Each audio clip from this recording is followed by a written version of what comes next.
কি অবস্থা তোমার? হঠাৎ এমন কথা? কি হয়েছে তোমার?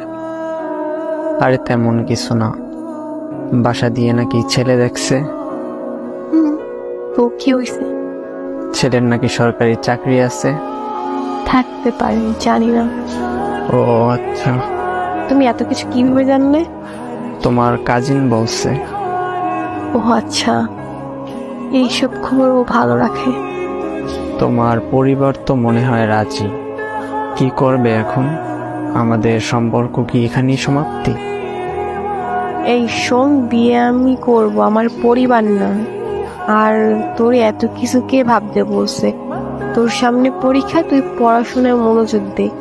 আমি তোর ছিলাম, তোর আছি, তোরই থাকবো। তুই পরীক্ষাটা দে আগে, তারপর হাত ধরে নতুন জীবন শুরু করব। সত্যি তো? হ্যাঁ সত্যি। তোর হাত ধরছি কি অন্য কারো হয়ে যাবো এই জন্য নাকি? শেষ অব্দি তোর সাথে থাকবো, এটা মাথায় রাখ। পড়তে যা এখন। আচ্ছা।